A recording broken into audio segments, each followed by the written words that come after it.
여러분 안녕하세요. 어제는 여러 면에서 참 격동적인 감정의 격발을 요구하는 하루였습니다. 그죠? 모두 어제 손석희 뉴스림하고 스포트라이트 보셨는지요? 광주 학살 발포 책임자에 대한 증언, 진술이 39년 만에 최초로 세상에 공개됐습니다. 물론 우리 모두 이미 알고 있던 대로 살인마 전두환이었죠. 행방불명 상태로 주인 없는 무덤의 주인공들이 된 희생자분들이 어떻게 사라졌는가, 이거에 대한 진술도 나온 것 같습니다. 장독 뚜껑을 열 수 없을 정도로까지 24시간 내내 활활 타던 보일러실 소각장, 이런 만행들이 40년이 지난 오늘에야 밝혀진다는 게 어떻게 보면 우리나라의 수치 부끄러움일지도 모르겠습니다. 그 책임이 과연 누구에게 있는 걸까요? 저는 또다시 김대중 씨를 생각했습니다. 그 모든 고초를 겪고도 자기 자신을 믿어주고 지켜준 국민들을 무시하고 김영삼과의 단일화를 내팽개쳐버린, 그것도 모자라서 삼성 뇌물배달부 홍석현을 통해서 이건희의 돈을 받아먹고 살인마 전두환과 그 일당을 사면해주고 노벨 평화상이라는, 글쎄요, 허접쓰레기 아닌가요, 그거? 그걸 손에 받아줬던 우리나라 민주화 운동의 거두? 그의, 김대중 씨의 이런 불일치, 언행 불일치와 숨어서 더러운 짓을 일삼던 그런 것들이 결국은 자기 자신의 아들이 비리로 수감되는 치욕을 잉태했고, 그리고 또 이해찬이라는 우리나라 현대사의 괴물이라 그래야 되나요? 대한민국의 키신저쯤 됩니까? 그런 무리를 길러내는 씨를 뿌렸다고 생각하게 됩니다. 그리고 노무현 대통령과 노회찬 의원을 의문사로 몰아넣었죠. 저는 김대중 씨의 영혼이 지금 고통 속에서 구천을 떠돌고 있기를 바랍니다. 노무현 대통령의 의문사 이후에 석 달도 못 돼서 고통 속에서 이승을 하직할 수밖에 없었던 그때 그 심정 그대로 말입니다. 그런데 어제 또 유재오 씨라는 정말 아름다우면서도 용감한 한 여성과, 그리고 제가 보기에는 거의 꼴통,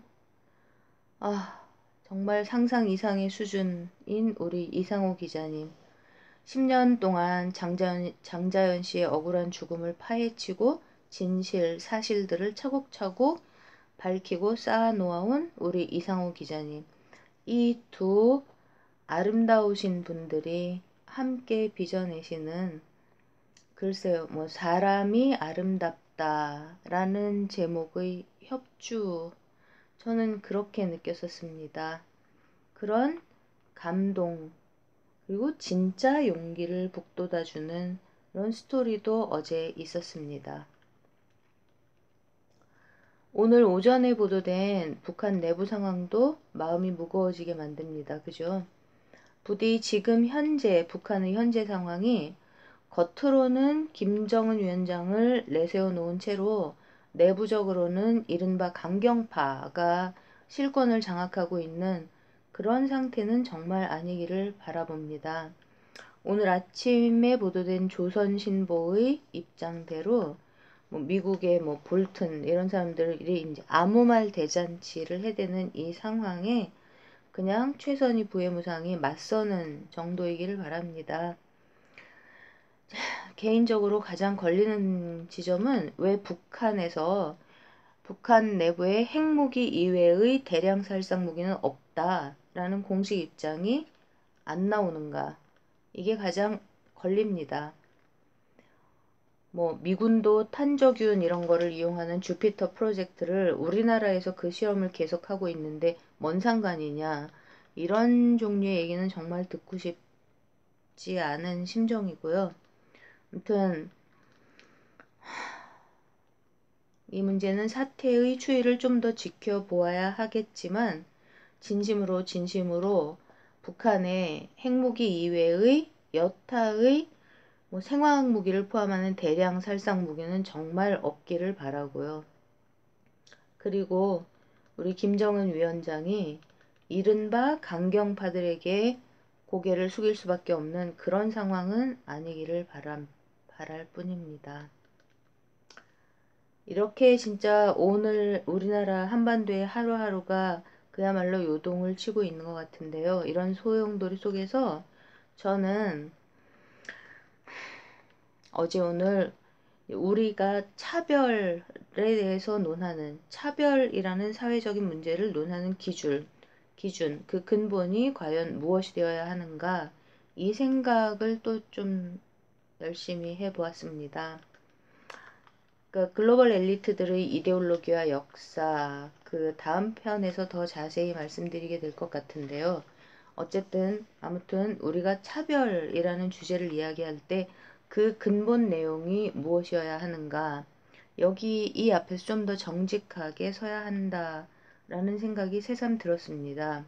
뭐 인권 뭐 문제, 종교 문제 이런 거를 이데올로기로 만들어서 사람들이 이제 헛생각에 사로잡히게 만드는 그 기본 전략, 글로벌 엘리트들의 기본 전략이 정말로 최대한 많은 숫자인 일반 국민들, 집단지성의 일반 국민들에게 진짜 현실적으로 중요한 문제들과는 거의 완전히 동떨어진 상태에서 한마디로 말싸움거리, 서로 편을 갈라서 치고받고 이러는 논쟁거리들을 만들어내는 거잖아요.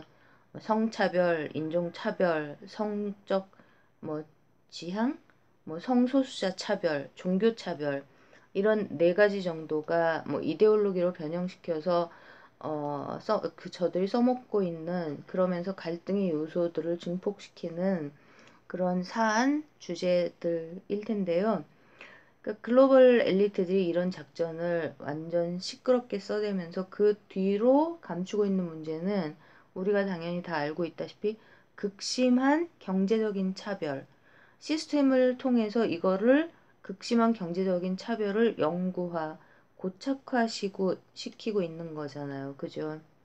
이거를 우리 대통령과 이재명 지사님과 우리 국민들은 정말 전부 다 알고 있는데 이 엘리트들이 이런 이슈들을 증폭화시키는 여기에 뭐 거의 전면적으로 충성을 바치는 이른바 자칭 지식인들과 자칭 진보 활동가 집단 이 사람들만 이 사태를 올바로 보지 못하고 있는 것 같기도 합니다.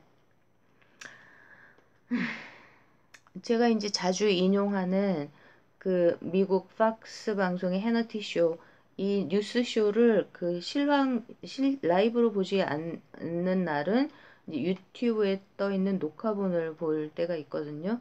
근데 지난번에 한두 달 전쯤이었던 것 같은데 한 번은 거기에 실린 우리 한국말 광고에서 그 광고의 주인공이 그 요새 백분 토론 진행하는 그런데 그분이 무슨 예능 프로에도 나오는 것 같던데요. 그러니까 그분도 김어준 씨가 뉴스공장, 뭐 블랙하우스 이런 데서 막 띄워줬죠. 유명하게 만들어진 그 미국 전문가, 뭐 국제정치 박사, 그 여성분이 광고에 나오더라고요. 좀 긴 광고였는데 한참 얘기를 하는데 들어보니까 뭐 미국 대졸 백인 남성들의 트럼프 지지율 이를 포함한 미국 실제 통계 수치는 완전히 뭐 틀리게 인용하면서 진짜 미국 국내에 파다하게 퍼져 있는 가짜 뉴스를 앵무새처럼 따라하는 내용으로 계속 얘기를 하길래 뭔가 했더니 그러니까 안티 트럼프 광고더라고요. 그거를 찍어가지고 그걸 그 프로 트럼프의 대표지 주자인 그 해너티 쇼 그 녹화본 유튜브에서 틀고 있었습니다. 정말 기분이 안 좋더라고요. 진짜 찝찝했었습니다. 그리고 또 이재명 죽이기에 혈안이 된 그 SBS 그것이 알고 싶다. 거기에 왜 뭐 범죄 심리 이런 거 해설하는 전문가들 여러 명 나오잖아요. 거의 매회 출연하다시피 하는 그분이 아마 경기대 교수인 것 같은데 그 여자 교수도 김상중하고 같이 광고 찍은 게 TV에 나오는 걸 본 적이 있거든요. 이 사람은 요새는 뭐 엄청나게 커다란 십자가를 거의 매번 걸고 나오던데, 그 이재명 죽이기가 문재인 죽이기의 그 살상병기, 이 상황이 그게 달했던 시기 작년에요. 이 사람이 YTN에 나와가지고 이 지사님을 거의 완전 범죄자 취급을 하면서, 이재명 지사님이 성남시장이었던 2012년에 있었던 그 일을 이재명 지사, 죽어도 지사라고 부르면서 이재명 지사의 직권남용 사건이라고, 거의 뭐 앵무새처럼 엄청 심각한 얼굴로 짓거리더라고요. 그러면서 십자가를 걸고 다닙니다. 이런 사람들이 자칭 진보 지식인들인가요? 뭐 우리나라에서 뭐 우리나라 지식인들은 뭐 올바로 배우고 올바로 실행하는 사람들이 아니라 뭐 TV 출연, 광고, 이런 돈과 유명세 이런 데다가 자기들의 지식, 생각, 몸뚱아리 등등등등 있는 거 몽땅 다 통째로 팔아넘기기를 뭐 집단으로 행하는 그런 사람들인가요? 그렇다면 지식인이라는 것의 사전적인 정의를 뭐 네이버에서라도 좀 바꾸는 운동이라도 하십시오. 죽기 전에 이 그룹이 죽기 전에 달라지지 않을 거면 이 사람들의 영혼도 육신을 빠져나간 다음에 김대중 씨 영혼 옆에 가갖고 같이 구촌을 떠돌면서 마음의 고통에 날마다 눈물을 흘리기를 바랍니다. 그 우리나라 여성 활동가들은 왜 더 이상 내 맞는 아내들에 대해서 이야기하지 않나요? 왜 이런저런 이유로 특히 가난 이런 것들 때문에 망가진 가정, 그 가족이 괴로워서 어린 나이에 가출해서 성폭행, 성매매 이런 거에 노출되는 저소득층, 빈곤층의 어리고 젊은 여성들을 보호하는 목소리는 왜 더 이상 안 들리는 건가요?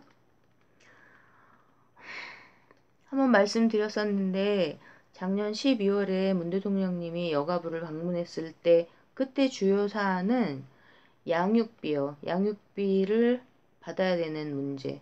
그리고 저는 비혼모라고 불려야 된다고 생각하는데요. 미혼모들을 지키는 거에 대한 이런 것들이었습니다. 이렇게 경제적 불평등이 동반될 수밖에 없기 때문에 진짜이고 더 처절한 진짜 불평등, 진짜 차별, 이런 거에 대한 목소리는 왜 이렇게 여성활동가들, 여성계 안에서 없어지고 있는가요? 우리나라에 불법 체류를 포함해서 외노자들이 정말 많다. 이건 이제 다 알죠. 근데 그 여성 외노자들이 거의 날이면 날마다 성폭행을 당하고 최저임금에 한참 미치지 못하는 임금을 받고 이렇게 인권을 유린당하면서도 어디다가 말 한마디도 할 수 없는 이런 상황들이 진짜 많은데요. 이렇게 진짜로 처참한 상황에 처해 있는 외국인 여성들의 인권에 대한 여성 운동가들, 활동가들의 목소리는 왜 날이 가면 갈수록 작아지나요? 왜 없어져 가죠? 박원순이 만들었다는 그 진보적 인권단체라는 아름다운 재단. 여기서는 왜 정말 가면 갈수록 무슨 연예인들 퍼포먼스 같은 행사들만 돋보이게 만들어주는 유행 타는 행사들만 하나요? 왜 그런 데다만 돈을 지원하죠? 예를 들어서 양육비도 못 받고 양육비를 받지도 못해 가난과 절망 이런 것에 사각지대로 몰리는 한부모 가정들을 옹호하고 대변하는, 진짜 법 따질 줄 알고 말할 줄 아는 이런 사람들은 요새 왜 안 보이나요? 그래도 한 30년 전까지는 종종 눈에 띄었었는데요. 진짜 진심으로 진짜 차별에 대해서 얘기하는 이른바 가방끈 긴 사람들은 왜 가면 갈수록 없어지나요? 진짜로 진실로 소외된 사람들을 위한 목소리를 내다가 병에 걸리고 학대받고 그래서 고생하고 쓰러져 가던 그 옛날의 진짜 지식인들, 진짜 활동가들이 그립습니다. 우리 문재인 대통령님이 청소년기 때 부모님들을 도와서 연탄 배달을 하셨었답니다. 근데 그때 무척 부끄러우셨었다고. 그런 기억을 50년이 지난 오늘도 가슴에 품고 나라와 국민을 위하고 저소득층 청소년들에게 도시락 배달을 다니십니다. 소년공 시절을 거쳐서 화염병을 던지고 가스총을 들고 다니던 변호사가 되었던 이재명 지사님. 이 분은 재판을 받고 계십니다. 말도 안 되는 재판을요. 이 두 분은 목에 칼끝을 겨누고 짓밟아대면서 진보와 인권을 부르짖는 지식인과 활동가들. 저는요, 이 사람들보다 차라리 상고를 나오고 야간대학을 나왔는데도 주름살 하나 없고 반짝반짝반짝거리는 얼굴을 들고 다니면서 완전 출세가도를 휘젓고 있는 김동연 부총리 같은 사람들이 차라리 보기가 덜 역겹습니다.